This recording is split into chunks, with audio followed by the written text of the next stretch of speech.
ठाणे ग्रामीण पोलिसांच्या दारूबंदी विशेष पथकाने भाईंदरमधील मुर्धा खाडी इथल्या गावठी दारूच्या भट्टीवर धाड टाकले। या ठिकाणचे 42 ड्रम हे वॉश रसायन नष्ट करण्यात आले। दारू आणि इतर साहित्य मिळून 4.5 लाख रुपये किमतीचा मुद्देमालही जप्त करण्यात आलेला आहे। या प्रकरणी 2 आरोपींवर गुन्हा दाखल करण्यात आला आहे।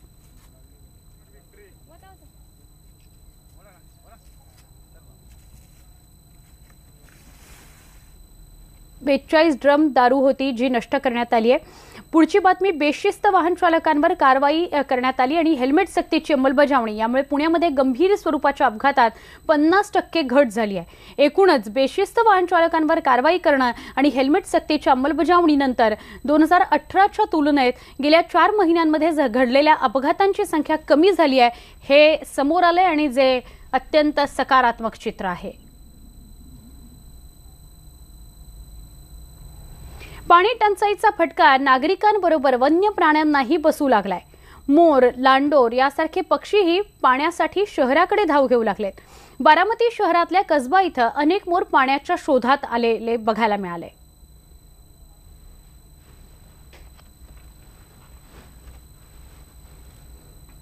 आता जाणार आहोत नवी दिल्लीमध्ये शीख समुदायाची निदर्शनं सुरू आहेत, त्याची दृश्य आपण बघतो आहोत। ही नवी दिल्लीतली दृश्य आहेत। शीख समुदायाने निदर्शनं करायला सुरुवात केलेली आहे। पोलीस त्यांना बसमधून घेऊन जाताना बघायला मिळत आहेत। शीख समुदाय जो निदर्शनं करतो आहे नवी दिल्लीमध्ये। राहुल गांधी को माफी मांगनी चाहिए जैसे जो निर्दोष 10,000 के मारे गए, कब होगा न्याय?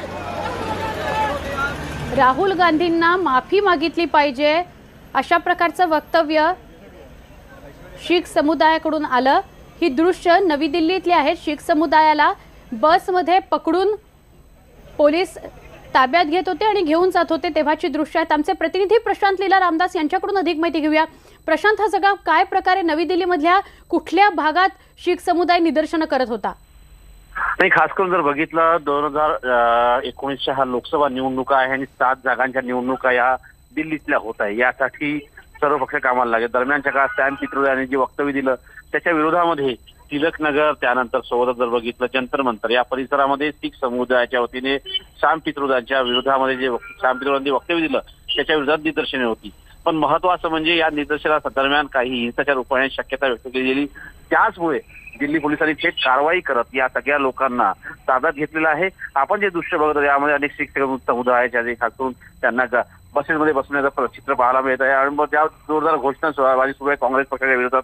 आपल्याला माहिती आहे की 1984च्या दरम्यान जे शीख दंगली झाल्या होत्या ज्यामध्ये जवळपास 1500 पेक्षा जास्त शीख समाजातील लोकांची मृत्यू झाला होता असा दावा भारतीय जनता पक्षाने केला जातो। त्याचा वारंवार जेव्हा निवडणूक आहे तेव्हा या प्रकारच्या संपूर्ण भावना भडकवण्यासाठी याचा वापर केला जातो असाही काँग्रेसचा आरोप आहे। आणि जे झालं गेलं ते विसरून जावं अशा प्रकारेही काँग्रेस स्पष्ट करतं। पण पुन्हा एकदा जेव्हा सॅम पित्रोदांनी याच्यावर ट्विट केलं त्यानंतर पुन्हा याच्या विरोधामध्ये खास करून शीख समुदायाचे कार्यकर्ते रस्त्यावर उतरलेले आहेत। त्यामुळे आता गदारोळ निर्माण झालेला आहे दिल्लीतील जंतर मंतर आणि तिलकनगर परिसरामध्ये। नक्की प्रशांत, अधिक माहिती आम्ही आपल्याकडनं घेत राहू। तुर्तास धन्यवाद ही माहिती दिल्याबद्दल। 1च्या या दुपारच्या बुलेटिनमध्ये आपण एक छोटासा ब्रेक घेणार आहोत। ब्रेकवर जाताना लोकसभेच्या निवडणुकीच्या रूपानं लोकशाहीचा उत्सव सध्या सुरू आहे।